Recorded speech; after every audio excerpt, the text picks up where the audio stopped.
વડોદરા શહેરમાં world physiotherapy દિવસની ઉજવણી થઈ। આ પ્રસંગે એક વિદ્યાર્થી લોકોને જાગૃત કરવા માટે અગત્યનું નિવેદન આપ્યું।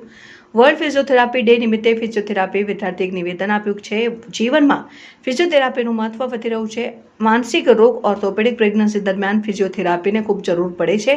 હાલ પૂરની પરિસ્થિતિમાં રસ્તાઓ ધોવાતા લોઅર બેક પેનના દર્દીઓમાં વધારો થયો છે અને એસએસસીમાં પણ 20થી વધુ અને શહેરના અનેક પાસે લોકો કમરના દુખાવાની તકલીફ સહી રહ્યા છે ને હાલ ઘૂંટણના રિપ્લેસમેન્ટમાં પણ અગાઉથી ફિઝિયોથેરાપીની સારવાર ટાળી શકાય છે। દર વર્ષે તારીખ 8 સપ્ટેમ્બરના રોજ વર્લ્ડ ફિઝિયોથેરાપી ડે કે વિશ્વ ફિઝિયોથેરાપી ડે ઉજવવામાં આવે છે।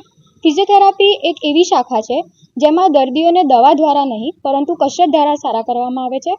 ફિઝિયોથેરાપીમાં હાથેથી કરેલો સારવાર કે પછી મશીનરીથી આપેલો સારવાર આપવામાં આવે છે અને ફિઝિયોથેરાપી શારીરિક રોગ જ નહીં પરંતુ માનસિક તણાવને દૂર કરવામાં પણ આખી ભૂમિકા નિભાવે છે અને ફિઝિયોથેરાપીની અવેરનેસ અત્યારે આપણા સોસાયટીમાં બહુ ઓછી છે લોકોને, પણ અમે અમારા દ્વારા કે પછી કાલે જે અમારા ઓપીડીમાં ઉજવણી થઈ ફિઝિયોથેરાપી દિવસની એના દ્વારા પેશન્ટ્સને તથા એમના આવેલા સાથીજનોને એ અવેરનેસ વધારી શકીએ તેના માટે માર્ગદર્શન આપ્યું હતું અને અત્યારે પૂરના સમયમાં ફિઝિયોથેરાપી બહુ મોટી ભૂમિકા નિભાવે છે।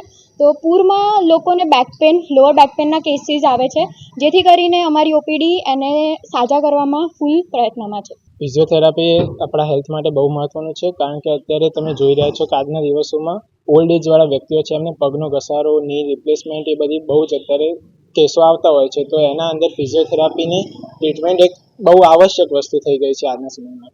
એ ઉપરાંત ફિઝિયોથેરાપીની ફિલ્ડ એ કોઈ નાની ફિલ્ડ નથી। એના અંદર ન્યુરો છે, પછી પીડિયાટ્રિક્સ છે, પ્રેગ્નન્સીના અંદર બહુ ઇમ્પોર્ટન્ટ છે ફિઝિયોથેરાપી।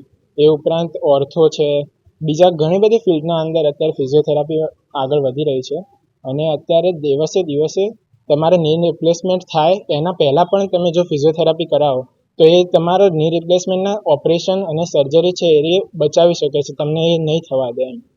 તો અત્યારે એ ફિઝિયોથેરાપીની ફિલ્ડ બહુ ઇમ્પોર્ટન્ટ છે।